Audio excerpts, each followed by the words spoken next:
boa tarde, boa noite, boa madrugada para você que nos escuta neste momento. Obrigada aí por estarem conosco. Eu sou a Carol Hanud, sou professora, sou também aí legal designer e atuo dentro da Lint, uma startup para o mercado jurídico, onde eu cuido de iniciativas ligadas à comunidade e parcerias. Estou muito feliz de estar aqui com o Guilherme Totti e com a Yanda Lopes, companheiros de caminhada, de divagações, de projetos e de luta, acima de tudo, num movimento constante aí da gente trazer transformação e felicidade, em última instância, para o mercado jurídico. A gente está aqui hoje no dia 6 de setembro, nos reencontrando depois de um evento muito bacana que rolou ontem, dia 5 de setembro, em que a gente realizou um encontro com rodas de diálogo com a comunidade para debatermos as questões ligadas a Legal Operations, do livro, justamente, Legal Operations, Como Começar, que é um livro coordenado pelo Guilherme Totti, pelo Paulo Samico, pela Tainá Carneiro e o Vitor Cabral Fonseca. Dentro desse cenário aí de celebração e cocriação que aconteceu ontem, a Yanda foi convidada e gentilmente aceitou ser a relatora e mediadora do eixo 6, Inteligência Jurídico-Comercial como real parceira de negócios. Eu queria, por favor, pedir que o Guilherme Totti, fundador da Club e Legal Ops na Gympass, e que a Yanda Lopes, diretora jurídica do Uber e uma das fundadoras do Jurídico de Saias, se apresentassem, contassem um pouquinho da sua história, enfim, de quem são, trajetória, o que acharem que parece relevante para esse espaço, porque é muito mais interessante e menos entediante do que eu ficar aqui lendo o currículo. Então, eu vou passar a palavra primeiro para a Yanda, em deferência aqui a... Ladies first. Ladies first. Por favor. Com certeza, né? Até porque o Gui é super gentleman. Obrigada pelo convite, Carol. Uma honra, um prazer estar aqui com vocês, com o Gui, que eu admiro muito, com você, que é uma querida amiga. Foi uma honra e um prazer estar ontem lá nessa discussão, que a gente vai falar dela aqui um pouco. Mas me apresentando, eu sou Yanda Lopes, eu sou advogada, formada pela São Francisco há 26 anos. Sempre atuei dentro de departamentos jurídicos de empresas multinacionais. Tenho uma carreira aí que passou pela Hewlett-Packard, pela Accenture. Tive 16 anos de General Electric, que terminaram com os últimos 8 anos como diretora jurídica do business de GE Energias Renováveis para a América Latina. E há 5 meses atrás fiz uma mudança aí de empresa, vim para a Uber como diretora jurídica da Uber para o Brasil. Está sendo um desafio muito bacana, muito interessante, uma mudança aí de mercado, de indústria, de tipo de empresa, bem legal. Além disso, você mesma falou, eu sou do Jurídico de Saias, sou uma das fundadoras, eu sou uma apaixonada pelo tema diversidade e inclusão. Além de participar do Saias, eu sou a criadora aí que venho tocando aí o projeto de mentoria do Saias para alunas pretas de direito. Então, a gente já está na 4ª edição desse projeto, é um projeto super do meu coração, porque depois de algum tempo eu comecei a perceber o meu lugar de fala e como mulher preta, quanto eu era vista e olhada pelas outras meninas aí pretas começando carreira. Então, comecei a fazer um trabalho para mentorar elas e a gente ter mais mulheres pretas em cargos importantes dentro da carreira do direito. Além essas duas coisas são a meu respeito, mas acho que o convite eu gostei muito de mediar esse eixo. O livro é sobre Legal Operations. Eu não sou uma profissional de Legal Operations. Legal Operations nem existia quando eu me formei, quando eu comecei minha carreira há 26 anos atrás. Mas esse tema do jurídico como parceiro de negócios é um tema que me interessa muito e uma coisa que sempre permeou minha carreira, e acho que até sem ter tantas técnicas ensinadas na faculdade e por ser naturalmente muito parceira de negócios sempre durante a minha carreira, é que eu cheguei onde eu cheguei, aí com as posições que eu ocupei. Então, é um tema que me interessa muito, vai ser uma delícia conversar com vocês sobre ele. Obrigada. E o Gui? Bom, sou Guilherme Totti, Gui. É um super prazer estar aqui. Adorei que você topou ontem, hoje. Estou muito feliz, assim. Cada vez que a gente fala, eu te admiro mais. Eu tenho certeza que no final desse podcast vai ser mais ainda. Muito prazer. E Carol, eu adoro os nossos projetos, adoro a nossa parceria, tudo que a gente tem feito assim tem sido muito legal, assim, muito revigorante também. O Samiko falou essa palavra e para mim é isso, assim. Bom, eu tô na Gympass hoje, tô há 3 anos no jurídico da Gympass e eu tô nessa posição de Legal Ops. Antes já trabalhei em Legal Tech, trabalhava na Lint, então fiquei um ano lá como engenheiro jurídico e outro ano como comercial mesmo, vendendo lá. Mas já trabalhei em escritório, já trabalhei em jurídico de empresa. E aí hoje, enfim, além de Gympass, eu sou cofundador, né, um dos cofundadores da CLOB, a Comunidade de Legal Operations Brasil. E a gente tem feito essas movimentações no mercado para trazer mais awareness, mais conhecimento para as pessoas de diversos lugares do Brasil. O que é o Legal Ops? O que a gente está se propondo a discutir? Essa parte de parceria de negócios também. Porque esse termo de parceiro de negócios acaba sendo muito mais próximo às pessoas do que você fala de Legal Operations. E no final, quando você está falando de Legal Operations, você está falando de parceria de negócios de uma outra perspectiva. Você pensa em eficiência, pensa em eficácia, pensa em algumas outras perspectivas. Então, acho que é parte do que a gente vai falar aqui hoje também. Não vou antecipar tanta coisa. Boa. Conta pra gente, Ana, ontem, quais foram os highlights das discussões, assim, que você gostaria de trazer pra cá, pra gente depois entrar pra sua visão e a sua experiência, enfim, e suas ideias, e seus projetos em curso também. Eu queria te ouvir um pouquinho sobre a relatoria de ontem. Assim, Claro. por favor. Primeiro highlight, acho que não é nem sobre a relatoria dos dois grupos que passaram aí pela mesa que eu estava tocando desse eixo. Acho que é um primeiro highlight mais genérico sobre o evento em si. Eu fiquei muito impressionada com a quantidade de profissionais jovens, né, que estavam lá. Acho que a gente tinha umas 70 pessoas, vocês me contaram hoje. Eu não sou muito boa de números, mas eu vi que era muita gente. Com uma qualidade desses profissionais e com um interesse no tema e em criar inovações dentro da carreira jurídica. Fiquei muito impressionada, gostei da palavra revigorante, mas acho que foi para mim, como uma pessoa que já estou na carreira há mais tempo, ver esse movimento acontecendo, ver a quantidade de profissionais, a qualidade deles, o engajamento, foi uma razão de muita felicidade, assim, sair bem animada de lá. Então, isso genericamente sobre o evento. Sobre a mesa que eu discuti, vieram 2 grupos. As discussões variaram muito entre o primeiro e o segundo grupo. Acho que o primeiro grupo a gente teve um ponto alto que foi falar um pouco sobre quanto Legal Ops é uma carreira por si, quanto Legal Ops é uma mão, um braço direito de um departamento jurídico ou de um jurídico dentro de um escritório. E isso recai muito também no ponto de quanto o Legal Ops... Eu acho que Legal Ops é uma carreira, foi a conclusão que a gente chegou, a gente está vendo todo esse movimento e tal, mas quanto é uma carreira estática e quanto também não é uma mentalidade que todos os profissionais do direito, em um nível e outro, estando focados na carreira de Legal Ops ou não, mas quanto não é uma mentalidade que os profissionais de direito devem adotar e adquirir e passar a atuar com base nela. Então, essa foi uma das grandes discussões aí do primeiro grupo que passou lá pela mesa.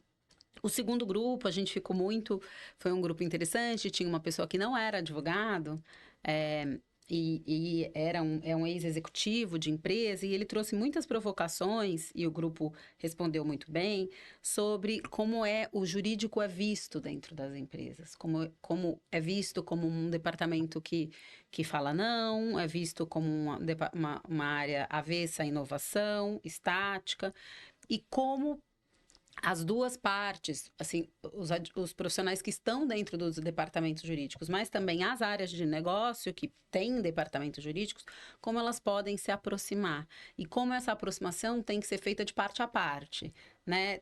Faz parte o próprio jurídico abrir sua cabeça e entender que ele não é o gerador de negócios da empresa, que na verdade ele serve a uma função, ele é parte de algo maior, ele não é só um departamento jurídico em si, né, autônomo, mas como também é importante que os líderes do negócio, da empresa, entendam a importância do jurídico e tragam esse jurídico para perto, para ser parte. Acho que foi uma discussão muito rica aí nesse sentido. Falando de highlights, acho que foram esses. Obrigada. Gui, e você? Quer perguntar alguma coisa específica para Yanda sobre ontem? Eu participei, né? Enfim, a Flávia me convidou. Verdade, Eu participei usuário. do primeiro grupo. E foi super legal essa discussão, assim. Achei super interessante que tem uma preocupação muito grande, né? O que vai acontecer com o Legal Ops?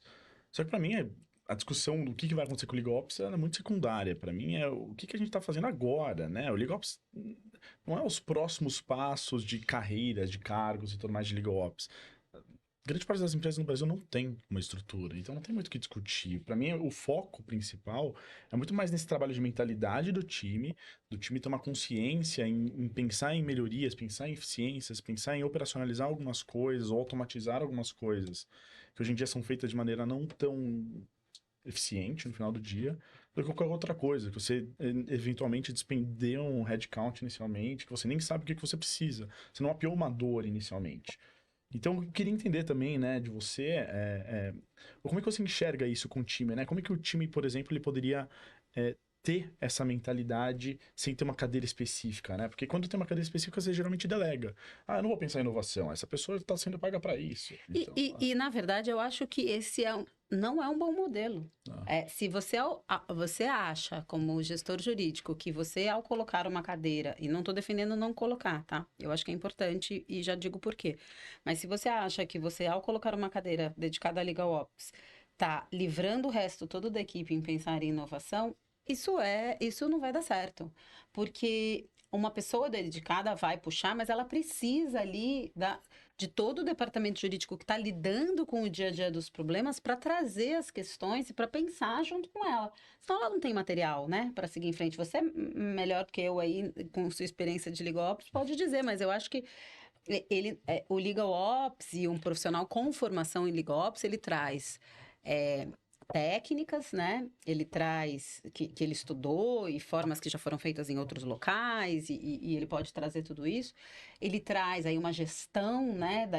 De quase um PMO ali de gestão dos projetos de inovação. Ele traz um foco de tempo, que às vezes o pessoal do jurídico interno não tem. E por essas três coisas, eu acho que é muito importante se possível, você ter uma pessoa dedicada a isso dentro do seu departamento. E acho que também, por essas três coisas, é uma carreira. Quer dizer, é algo que você pode desenvolver num lugar e no outro. Mas essas três coisas só funcionam se elas estão super de mãos dadas e dentro do departamento jurídico e da empresa como um todo que você está participando, né? Não adianta você trazer técnicas que você aprendeu em outro lugar, você ser um ótimo PMO e você ter tempo, se você não entende ali no dia a dia quais são as dores. E as dores que a gente traz são os advogados que estão revisando os 1000 contratos, são os advogados que estão com um portfólio de litígios muito grande, precisam simplificar, é o financeiro que está olhando e falando, mas começamos a gastar mais aqui, por quê? Né? É um pouco isso. E eu acho que, assim, como desenvolver essa mentalidade, que foi a sua pergunta, né? Nos times jurídicos internos, é o que eu tenho tentado fazer com as minhas equipes. Eu acho que a gente precisa sempre lembrar, como advogado, primeiro que a inovação está aí. Ela está para todos os mercados, né? Mesmo os mais tradicionais como os nossos. Se a gente não se olha para isso e pensa como melhorar o que a gente faz, uma hora alguém vai pensar do nosso lado, o nosso concorrente vai pensar e vai passar na nossa frente, né? Precisamos falar de Kodak, que vendia pra caramba máquina de fotografia e não existe mais. Então, alguém vai pensar. E também a gente lembrar que isso tudo pensar em inovação, é pensar em eficiência, em como a gente fazer o nosso trabalho melhor, em como a gente fazer com mais facilidade, gastando menos tempo, sendo mais efetivo e sobrando tempo para a gente ter visões mais estratégicas mesmo, para a gente conseguir olhar para as coisas que realmente importam. Então, eu acho que falar muito disso com as equipes, trazer ideias e estimular a ouvir as ideias, porque às vezes as pessoas têm ideias, mas elas não têm espaço para falar, eu acho que é por aí que funciona. Isso é muito interessante, assim, que você estava falando, passou um filme na minha cabeça, né? Porque quando eu entrei na Gympass, a primeira vez que eu sou Legal Ops é na Gympass, né? Antes eu trabalhava com direito e tecnologia, mas não era Legal Ops.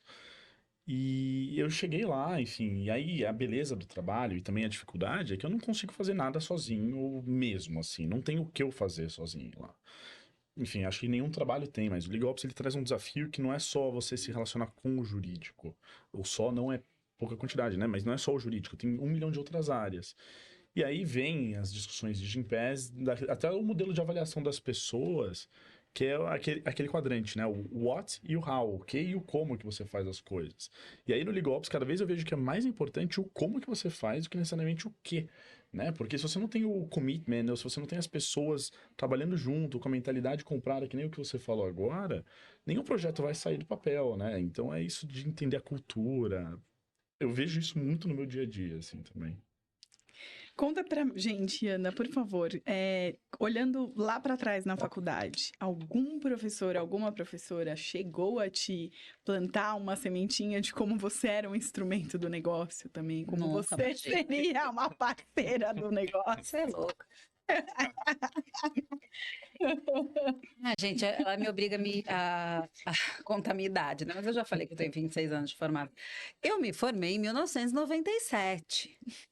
Não, os professores da faculdade falaram. Eu fui preparada para entender as leis, ler os códigos, né? E para despachar com o juiz, para fazer petição, para escrever peça. Era isso que a faculdade preparava a gente para. Uma peça do negócio, viver dentro de um departamento. Isso não existia. Eu acho que esse bichinho me mordeu porque eu sempre, desde cedo, eu tive uma identificação logo no começo da minha carreira com um jurídico interno. Eu fiz um estágio no 5º ano de faculdade, numa empresa. E eu gostei muito desse ambiente mais diverso, que não era formado só de advogado, sabe? Não era escritório de advocacia com um monte de gente engravatada e mulheres de saia e meia calça fina e tal. Acho que pelo meu... Por eu ser uma mulher preta e ser de um público diverso, acho que eu não me identificava muito com esse ambiente. Sou a primeira da minha família a fazer direito, não tinha advogados. Então, para mim, esse ambiente de escritório de advocacia era um pouco opressor. E aí eu fui para a empresa e vi um ambiente que tinha um mini escritório, que era o departamento jurídico, mas tinha gente de todas as outras áreas e gente diferente, engenheiros e pessoal de tecnologia e tal. E aí você entrando em departamentos jurídicos, você fazendo uma carreira em departamentos jurídicos internos, você claramente começa a perceber que você é um instrumento. Falei isso ontem lá com o grupo 2, quando a gente estava discutindo. A gente, quando é do departamento jurídico interno, a gente ganha bônus no fim do ano, não é pelo número de pareceres, nem de contratos, nem de litígios que a gente ganhou. A gente ganha se a empresa estiver ganhando dinheiro. Então, Então, eu dou o exemplo do bônus porque o seu salário, né, a sua remuneração, em parte, está atrelada ao resultado da empresa. Então, você é parte do negócio, né? Não adianta você ter feito um trabalho maravilhoso e redigido o contrato mais lindo do mundo, se a empresa não ganhar dinheiro, você não vai ganhar bônus. Então, isso rapidamente te coloca nesse lugar de você ser parte, você ser parceiro. Acho que por aí eu fui aprendendo e eu tento muito mostrar isso para os advogados que trabalham comigo, especialmente para os que vêm de escritório, para departamento jurídico interno, que ainda não tem totalmente essa mentalidade. E eu acho, o que eu vejo de uns anos para cá, tendo também já como diretora jurídica, trabalhado com vários escritórios, é que mesmo nos escritórios essa mentalidade já vem mudando, né? Porque os escritórios também, eles são, sim, o ecossistema em si, né, do direito, mas eles dependem dos clientes. Também, se os clientes não têm sucesso, o escritório, em alguma medida, talvez demore um pouco mais para chegar neles, mas e é mais pulverizado, porque são vários clientes, mas em alguma medida o escritório também não tem sucesso. Então, todo mundo parte, né? Obrigada. Gui, e você? Como que é para você ser instrumento do negócio hoje? Para mim, essa posição também acaba sendo de uma forma muito natural, assim, porque essa posição de olhar para a operação jurídica, na verdade, não é a operação jurídica para o jurídico que eu faço hoje em dia. Então, eu não penso, o resultado final acaba sendo, mas eu não penso em como eu posso otimizar o trabalho do jurídico. Eu penso como eu posso otimizar o trabalho para os times comerciais. Então, a gente tem um fluxo, por exemplo, hoje de contratos imenso. É muito grande. A gente tem várias unidades de negócio, a gente consegue automatizar alguns contratos. tem discussões, enfim, negociações. Só que as conversas são muito mais para entender do lado comercial qual que é a dor do business, o que eles precisam. Eles precisam gerar um contrato de forma automatizada? Precisam mandar para assinatura? Como é que vai ser o fluxo para eles conseguirem entender e ter visibilidade sobre o jurídico? No final, eu tenho que pensar numa esteira, eu tenho que olhar um template com os advogados, eu tenho que pensar no que o jurídico vai revisar ou não, como é que vai ser esse fluxo de assinatura, enfim, mas é muito mais voltado para o comercial do que para o jurídico. Tanto é que a ferramenta que o jurídico, a principal ferramenta que o jurídico usa, além de e-mail, enfim, tudo mais, é o Salesforce. Então a gente usa o CRM, né, que é a ferramenta, enfim, o Salesforce é uma força de vendas, né, do que qualquer outra coisa. Então a gente não tem um sistema do jurídico só. Enfim, a gente tem parte de contencioso que daí não envolve a ninguém além de finance enfim, e o jurídico. Mas a gente já começa a olhar para isso. Então a gente não pensa o que vai ser melhor para o jurídico necessariamente. Porque eu tô falando, eu vou melhorar a vida de 20 pessoas, que é o time jurídico que a gente tem, ou vou melhorar a vida do business como um todo, de todo o resto da empresa. E aí fica desproporcional, né? Até pra gente conseguir budget, conseguir mais discussões dentro da empresa, é um argumento muito mais forte. Que é o que final resulta, né? Então, em vez do advogado ficar revisando template por template, preenchendo minuto por minuto, tá tudo automatizado. Mas acaba facilitando a vida do advogado também, né? O foco foi comercial, mas o resultado acabou caindo nos advogados. Então, além da gente ter um repositório hoje, graças a Deus, né? Que é impossível achar contrato na empresa. Mas você pensando nessa esteira automatizada, você acaba melhorando o trabalho de todo mundo. Sim. Enfim. Mas é mais nessa pegada. Então, não é olhando só o advogado, só o jurídico, só.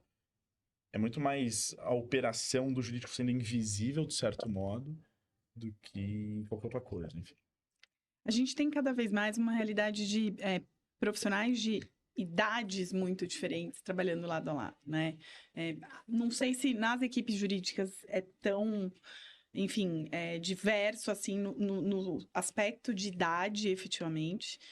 Mas, sei lá, dependendo da empresa que você for trabalhar, o chão de fábrica, por exemplo, é um cenário em que você tem jovens e tem, né, gente de 60 anos fazendo a mesma função.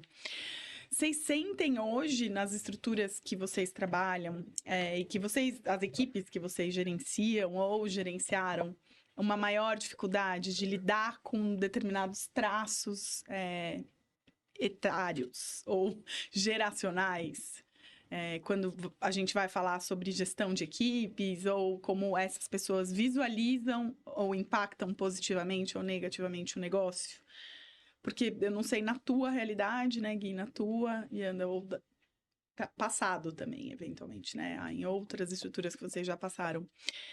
Porque a gente ouve muita gente reclamar, né, dessa dificuldade de lidar com muitas gerações ao mesmo tempo. Eu vejo como uma oportunidade, claro que é um desafio, mas queria ouvir vocês sobre isso. Quer falar?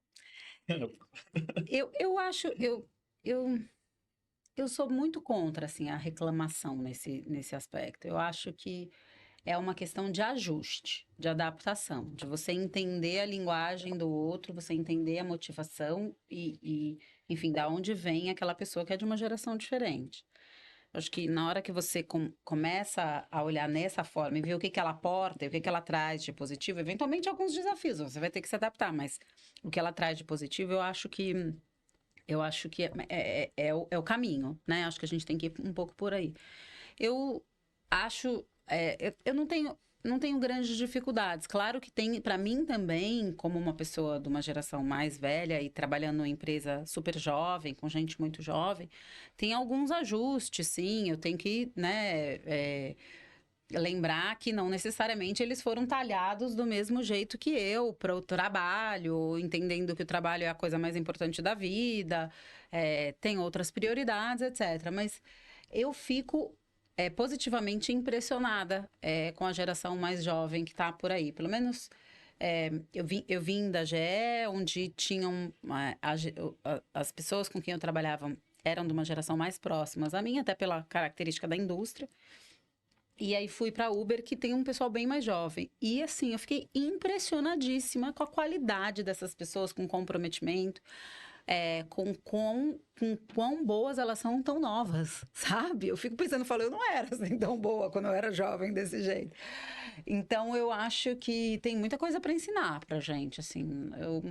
Eu não acho difícil, não. Acho que pode ser bem mais legal do que chato, do que difícil, sabe? Sim. Os desafios que eu vejo hoje em dia, eles estão muito mais conectados com o contexto das pessoas, experiências passadas e tudo mais, do que necessariamente com a idade, pelo menos, assim. Então, se a pessoa tem um aspecto um pouco mais tradicional, um modelo de pensar mais tradicional, independentemente da idade, vai ter dificuldade, vai ter facilidades em determinados temas. Então, eu não consigo relacionar muito bem, assim, nas experiências que eu tive, assim, necessariamente com a idade, assim, Sim. sabe? E eu acho até que se a gente fala, eu gosto muito de falar de diversidade, falei aqui, né? Eu acho que, no fundo, a gente também tem que sempre lembrar que é muito mais fácil para o ser humano se relacionar com iguais. Então, se relacionar com pessoas da mesma minha faixa etária, com pessoas da minha raça, do meu gênero, que morem preferencialmente no meu bairro ou na Zona Oeste, ali onde eu moro, e que tenham frequentado os mesmos lugares que eu. É mais fácil, é mais natural. É quase que uma comunicação sem troca de palavras, né? Só que a gente sabe também de tantos estudos que foram feitos, e eu acho até que é meio. Quase que sem estudo você consegue perceber isso, né? Um pensamento óbvio é que o diferente traz muita coisa boa. Né? Você se relacionar com o diferente te traz outras perspectivas, te traz inovação, te traz ideias que você talvez nunca tivesse. Então, existe uma necessidade da gente fazer um pequeno esforço, se é o caso, se alguém acha isso um esforço, mas você se adaptar e sair do lugar de conforto, que é se relacionar só com gente igual a você, para se relacionar com o diferente, seja o diferente de outra faixa etária. Sim. Porque vai te trazer uma outra perspectiva, vai te trazer um outro jeito de pensar. Poxa, tão bacana isso. E hoje, metas ligadas ao negócio, tendências, desafios, oportunidades, coisas que você acha que são, talvez, sinalizadores ali na questão de como alinhar resultado organizacional com a atividade mesmo jurídica, né? Das estruturas que você passou, o que você acha que funcionava, não funciona, em termos de KPI, OKR, meta do jurídico que impacta diretamente na organização ou não. Porque as pessoas têm que ter gatilhos, né? Tem que ter incentivos. Agora, eu sempre tive dificuldade. O Guilherme vai ser melhor, vai me falar como faz metas de legal ops para jurídico. Eu não sou a melhor pessoa para fazer as metas do jurídico. Sempre tive essa dificuldade, acho que é difícil traduzir. Mas o que eu acho muito bom de fazer, eu sempre fiz e faço até hoje, é que o meu time, o jurídico, entenda quais são as metas da companhia. E esteja, assim, entenda no detalhe. Para mim, agora, para entender as da Uber, foi um pouco mais difícil, porque é uma indústria nova para mim, mas eu tenho que entender. Por que que isso é importante para eles? Por que que o número de viagens é importante? Por que que o tempo que o passageiro fica esperando no aplicativo fazer um pareamento entre o motorista e passageiro, por que que a gente quer abaixar isso? Por que que isso é importante? Algumas coisas são intuitivas, outras não são. Para mim não, eu tive que entender, fazer perguntas. E eu quero que a minha equipe inteira entenda isso. Porque isso permeia as decisões que a gente toma dentro do jurídico. Ainda que eu não tenha KPIs de quantos contratos, ou do valor dos contratos, ou dos litígios, como eu vou fazer KPIs específicos ligados a isso, quando um advogado do meu time está analisando um litigation, que ele olha e fala assim, puxa, isso aqui é importante por causa daquilo lá, que é importante para a companhia. Então, ele tem que entender bem as métricas do negócio para poder fazer essas conexões e saber o que é importante e o que não é, né? Eu vou muito por aí. Lá a gente faz nesse sentido também, né? Só que todas as áreas da empresa, a gente tem que definir OKR. Então, a empresa tem os OKRs máximos, que cada vez que passa a gente tenta diminuir para aumentar o foco da empresa. E aí, cada área tem que ter 3 OKRs, de 2 a 3 OKRs. E aí, eles têm que estar diretamente relacionados aos objetivos maiores da empresa. Então, quais são os OKRs, quais são os objetivos do jurídico que a gente vai relacionar a esses principais da empresa. E aí a gente vai montando indicadores a partir disso, né? Pensa no objetivo, resultado-chave e quais são os indicadores.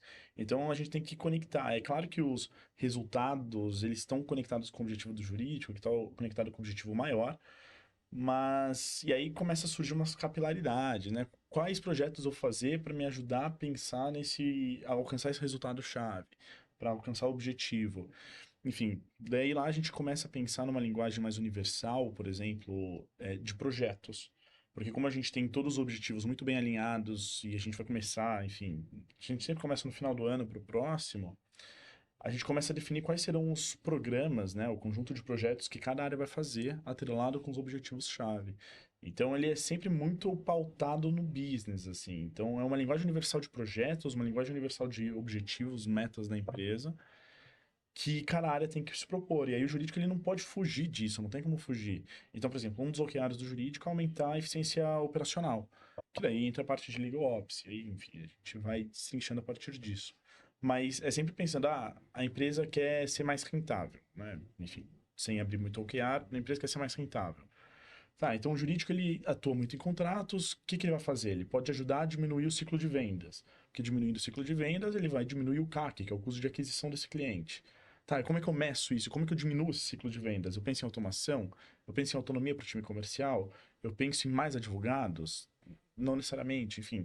Eles começam a destrinchar a partir disso, mas é sempre muito conectado. Então o jurídico não pode ter uma meta de, sei lá, que não esteja pelo menos minimamente relacionado ao que a empresa quer no final do dia, né? Porque startup é recurso escasso, qualquer empresa, né? Mas startup é recurso escasso. Ele é sempre muito direcionado, assim. Então, Não, e senão você tem um jurídico que super, atingi minhas metas e não ajudou em nada a companhia, né? E continua tendo um silo, portanto, porque tem umas metas completamente autônomas e desconectadas com a realidade organizacional. discussões que a gente tem lá, por exemplo, com marketing, com finance, para ver se realmente as nossas hipóteses de automação, elas estão impactando realmente no CAC, no custo de aquisição. Está diminuindo mesmo? Porque hoje uma das métricas que a gente tem é quantos contratos são assinados sem revisão do jurídico. Para a gente é super importante. A gente vê que reduz realmente em quase metade a parte de jurídico lá do ciclo comercial. Mas isso está gerando economia mesmo? Como é que a gente está medindo isso, né? O finance está olhando para isso, ele está vendo valor nisso no final do dia. O time comercial tá, ele está fechando mais rápido, enfim. Mas e no final? E grana no final do dia?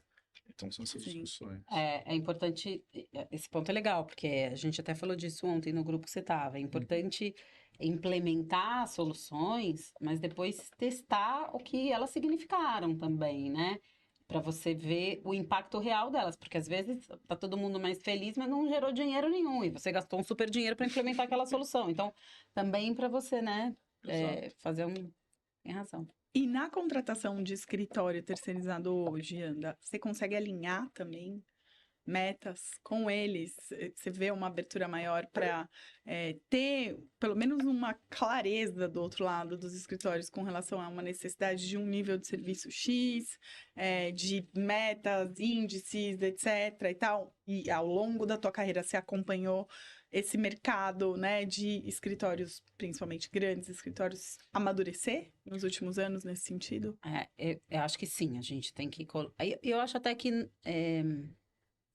Eu ia falar que é mais fácil, mas como a gente acaba contratando um pouco por projetos, escritórios, fica um pouquinho mais fácil também de você fazer metas mais específicas. O escritório ele não está alinhado com as metas inteiras da empresa, ele está alinhado com a meta que eu tenho para aquele projeto, né? E a gente traz aquilo. Então, é mais fácil nesses projetos específicos, um pouco mais desafiador quando você tem escritórios aí que, por exemplo, tocam uma base de contencioso ao longo do prazo. Para esses, você tem que fazer metas mais contínuas para estar administrando. Mas a gente faz, sim, tem que fazer, porque até para definição... A gente precisa definir em conjunto, as duas partes, o que é sucesso, né? Porque senão a gente volta para esse ponto que a gente estava falando aqui, o Guilherme estava falando antes. O escritório acha que abafou. Arrasei, quero cobrar success fee.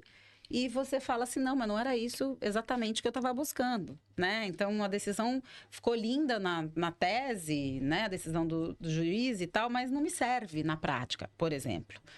Então, eu acho que a definição do que é sucesso para os dois lados é importante desde o começo. A gente tem conseguido fazer isso, sim. Acho que os escritórios têm se equipado para também ter isso em mente e oferecer já isso como um serviço mesmo para os clientes. E acho que tem sido uma vantagem para eles, os que estão fazendo assim. A gente tem um volume muito baixo que a gente terceiriza para escritório hoje em dia, né? Como o nosso foco é mais contrato, a gente tem alguns casos, por exemplo, que a gente passa determinadas matérias, mas também é muito específico, então a gente acaba não... Enfim, a gente passou agora recentemente por um processo de análise dos escritórios para mudar fornecedor e tudo mais. Mas aí a gente começou a implementar alguns outros critérios para identificar o que o escritório estava implementando de tecnologia, questões de diversidade dos escritórios. A gente começou a fazer isso agora, então é super recente. A gente tem uma demanda muito pequena também hoje para escritório, então... Mas dentro de Legal Ops, eu vi no grupo, né? Até conversei com algumas pessoas, tem bastante gente que faz métricas para os profissionais de Legal Ops que trabalham quase que fazendo métricas de SLAs para escritórios, não tem isso, Gui? Tem. Não, isso é muito legal, assim, porque tem, enfim, converso com muita gente também que eles fazem ranking de escritórios. Então, eles definem o que é o sucesso, né? Por exemplo, lá, sei lá, ele tem uma carteira massiva de consumidor. Aí ele tem, sei lá, 20 escritórios que prestam serviço para eles. Eles ranqueiam, eles definem quais são os critérios de sucesso e a cada mês, cada escritório é reavaliado. Então ele estava em primeiro, foi para quinto lugar. Isso impacta nos novos casos que chegam para a empresa, em vez de ir mais para o escritório que estava em primeiro lugar, agora vai para o segundo, enfim. Eles vão redirecionando esses novos casos para os escritórios mais bem avaliados. E aí ele começa a ter uma parceria de fato com o escritório. Porque o escritório fala, eu sei que eu estou no terceiro lugar para esse cliente X. Tá, eu quero estar no primeiro. O que eu tenho que fazer para receber mais casos, ser mais rentável? E o ranking é justamente essa definição do que é sucesso. Porque, por exemplo, às vezes, é um exemplo simplista, mas é verdadeiro. Às vezes o escritório acha que o sucesso é só ele conseguir ganhar os casos. E para a empresa, o sucesso não é só necessariamente ganhar, é no tempo, tem que ser mais rápido. Ou tenho que demandar menos da minha equipe interna. Um problema que a gente estava tendo com os nossos escritórios era, eles geravam muito retrabalho para a equipe interna. Escritório de contencioso. Então, isso é uma métrica para a gente. Eu não quero 50 pessoas fazendo retrabalho e correndo atrás de documentação. Então, tudo isso parte dessa definição clara do que é sucesso para você conseguir passar para o seu parceiro, né? Sim. Senão... Isso é legal também, porque os escritórios, eles não sabem, por exemplo, qual escritório está em primeiro lugar, o que está em segundo. Eles sabem, olha, eu estou em terceiro, eu estou no top 5, E aí eles vão mudando a partir disso, mas... Eu acho super interessante. É bom ouvir vocês falarem, porque eu adoro passar para os meus alunos um vídeo da Michelle De Stefano, vocês conhecem ela? Não. Ela é uma professora da Universidade de Miami, que se formou em marketing primeiro, depois ela foi fazer direito. E aí é um vídeo curto dela num podcast falando assim, a maior parte dos advogados ou das pessoas da área jurídica, quando eu falo que o serviço jurídico é um serviço, me olham assim, tipo, como? Como assim um serviço? Porque a gente tem a questão da experiência do serviço, às vezes muito relacionada com, sei lá, consumir luxo, né? Viajar, ir num restaurante, ou tá preocupado com a qualidade do serviço, mas não associar isso à realidade jurídica. Eu acho que tem um movimento cada vez maior, talvez, quiçá, puxado pela inovação, pelo movimento de legal operations. Também acho pela questão de legal design, de entender que é um serviço e que pode ser melhorado, que pode ser mapeado, né? Que você pode entender quais são os pontos de contato, o que está rolando de fricção, onde que você pode, né, intervir naquele blueprint de serviço, etc. E sendo um serviço, que ótimo você falou isso, porque em sendo um serviço, uma preocupação que os escritórios deveriam ter, e que os que têm ou que saem à frente ganham muito nisso, qual é a experiência do usuário. É uma coisa que a gente fala muito na Uber, que presta um serviço, qual é... isso aqui foi ótimo, o produto tá ótimo, tá rodando, tá dando grana, mas a experiência do usuário tá péssima. Isso é um bom produto? Não, não é. E o escritório de advocacia oferece uma experiência para o usuário, para o general counsel, para o diretor jurídico, para o advogado que está contratando ele. E essa experiência passa desde quão difícil foi marcar um call com aquele escritório, quão difícil foi o faturamento, porque é um pain point, né, para os escritórios de advocacia, eles não conseguem mandar fatura clara, ou enfim. Então, tudo Ou isso... surpresas estranhas. Ou surpresas estranhas, ou cobram depois de meses, que você já achou que já tinha pago e vem 6 meses depois. Então, tudo isso é uma experiência de usuário. E que, no fundo, como seres humanos que somos, conta, às vezes sem você saber, porque você não está medindo exatamente qual ponto, mas conta para você falar assim, não sei se eu quero contratar esses caras de novo.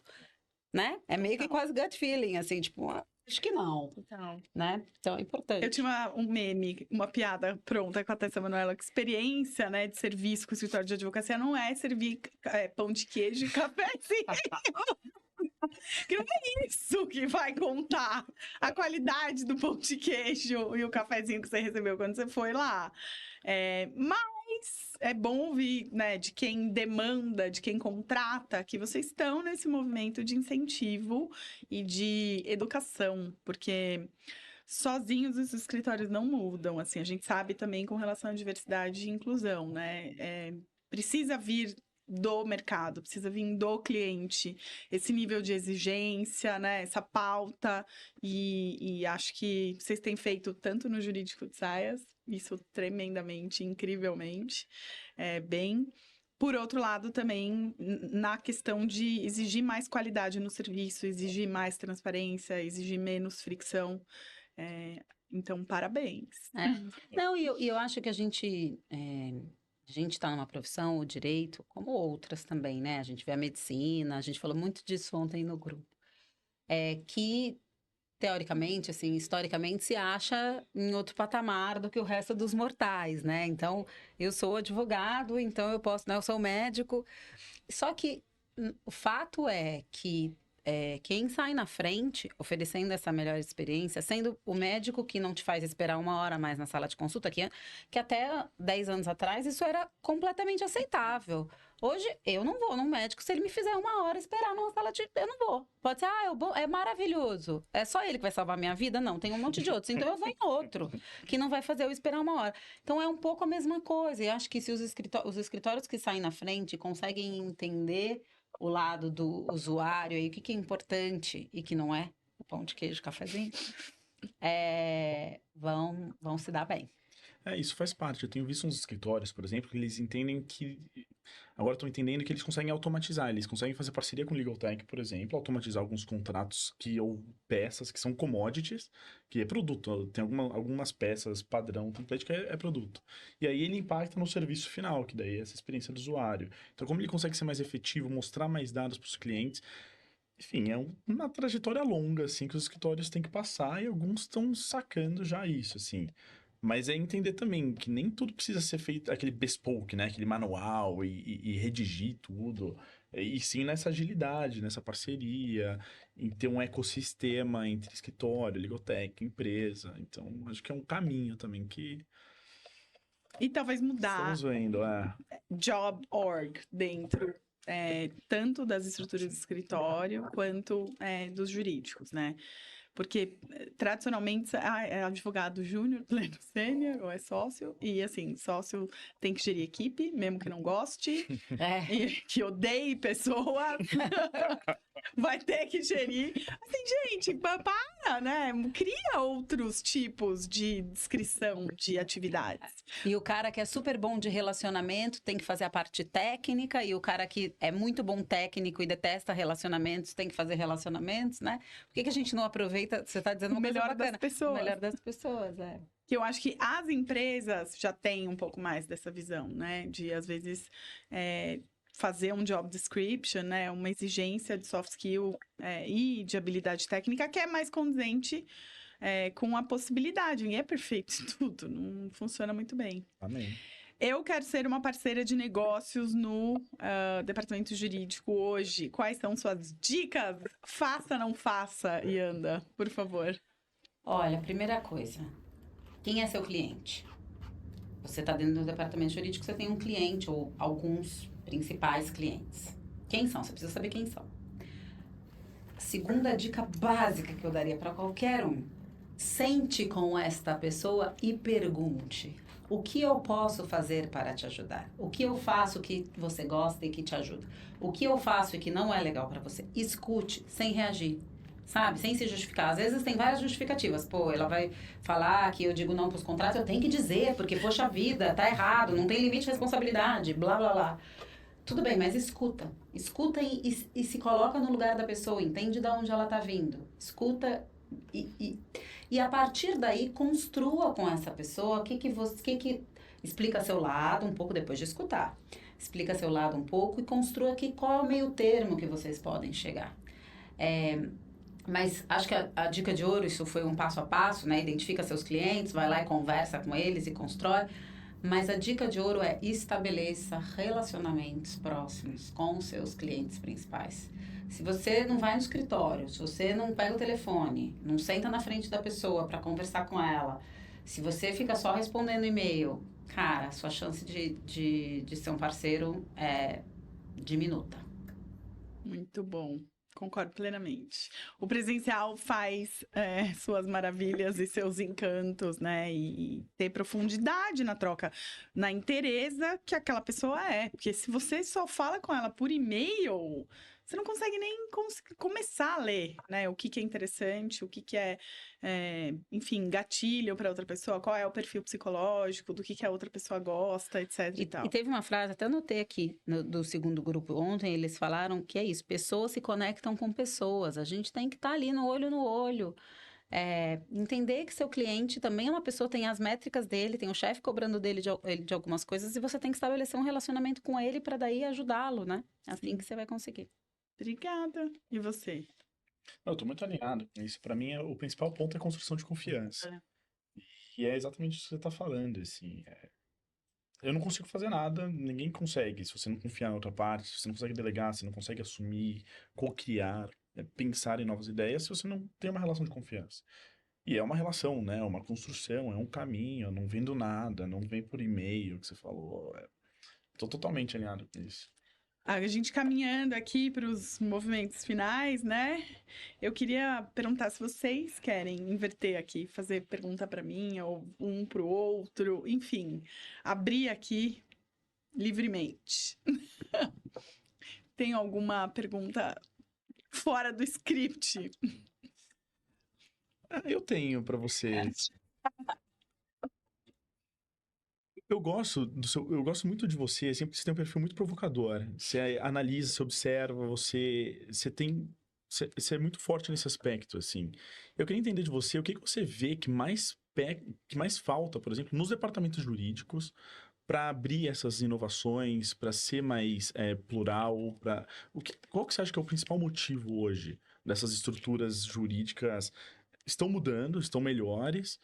Mas o que você acha que ainda falta, assim, que as pessoas... Posso completar? Já que a gente pôs no spot.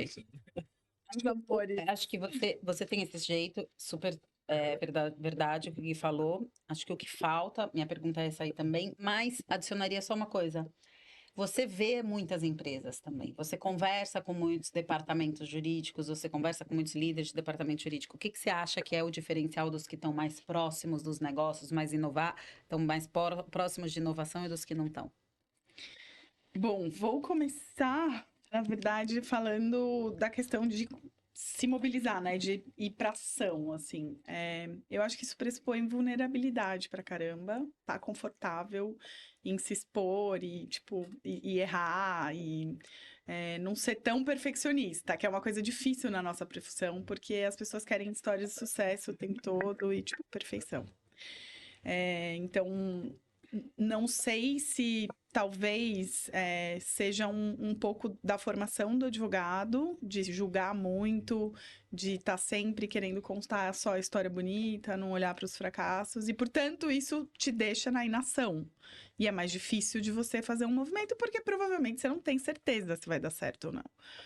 E assumir esse risco é difícil para a maioria das pessoas. Então, nesse lado de mobilizar, de iniciar uma transformação, eu acho que, no fim das contas, é um pouco de medo misturado com desconforto em ficar vulnerável e necessidade, às vezes, de ter controle de absolutamente tudo, mas que a gente não controla nada. E se a tua situação tá ruim, continuar fazendo o que você andava fazendo, na verdade, não vai te dar um resultado diferente. E eu acabo prestando serviço muito nesse movimento de tentar uma opção diferente para esses grupos ali, esses times que estão num cenário difícil de problema, de conflito, de gestão, de inabilidade de comunicação com os seus times. Sobre as empresas, é interessante porque tem empresa que eu conheço, por exemplo, há muito tempo, que é do mercado digital, porque foi meu parceiro quando eu trabalhei temporariamente no Google, numa área não jurídica, de parceria estratégica e desenvolvimento de novos negócios. E, por exemplo, alguma delas não tinham jurídico, já eram gigantes naquela época, 2018. E aí, quando entra jurídico, enfim, eu tenho uma interlocução, você vê que a própria empresa vê com maus olhos, mas a gente precisa ter jurídico. E, por outro lado, é muito difícil para quem entra numa estrutura já existente, com uma mentalidade de zero fricção, rapidez, né, experiência do usuário e tal, se colocar de um jeito em que você mostra o seu valor. E fazendo o direito do jeito que você foi ensinado. Eu acho que tem um processo de desconstrução de o que é ser advogado, principalmente no momento atual e nos mercados mais inovadores. Então, quando a gente olha, por exemplo, para a definição, né, eu brinco com os alunos assim, se você acha que ser advogado é evitar risco, passa na fila de novo, porque assim, não existe evitar risco no mundo atual. É sociedade do risco, né? Vai ler relatório de risco global do Fórum Econômico Mundial, você vai falar, você conhece risco, você contrata seguro para risco, você aloca risco, você abre você dentro do plano contrato, de mitigação exatamente. Não tem como evitar risco. Isso é o básico. Mas a gente, às vezes, está muito num cenário de impor, por exemplo, contratos horrorosos, assim, para simples contratação de um profissional como eu, uma facilitadora, e eu tenho que assinar uns contratos que você fala assim, gente, eu não estou vendendo, sei lá, amianto, alguma coisa assim. Estou vendendo o meu corpinho de facilitadora durante 6 horas para vocês, é só isso. E aí você fala, gente, mas é uma minuta horrorosa, e a gente tem um código civil, sabe? Então, acho que tem várias nuances, mas a gente está se movimentando. Eu acho que a Yanda foi, assim, cirúrgica de falar. Outras pessoas passam na frente, outras organizações conseguem melhores resultados, que são concorrentes, e vão caminhar. Acontece muito comigo. Se um cliente que me contrata e aí os outros concorrentes a seguir me pedem propostas. Porque aí percebem que, poxa, já começaram lá um movimento de inovação no jurídico e tal, vamos também não ficar para trás. E tem sido um padrão. Porque aí vê que fulano contratou, aí as empresas do mesmo segmento também querem falar com você. Gente, é ficar sempre confortável com a mudança e com a vulnerabilidade, porque é só ela que constrói, eu pelo menos acho. Amém. Amém. Vou usar isso. Sejamos um pouquinho palhaços, que faz bem. A palhaçaria faz bem. E vamos aceitar o erro, né, gente? Se a gente não puder errar, como que a gente vai inovar, né? Exatamente. Ai, gente, super obrigada por baterem papo comigo hoje, novamente. Parabéns por serem super parceiros dos negócios em que atuam. Espero poder sempre contribuir aí também nesses movimentos e continuar co-criando com vocês, que eu adoro. Muito obrigada. Obrigada a você. Obrigada. Obrigada. Então. Pessoal, boa tarde, boa noite, bom dia, boa madrugada. Super obrigada por terem ficado conosco até aqui.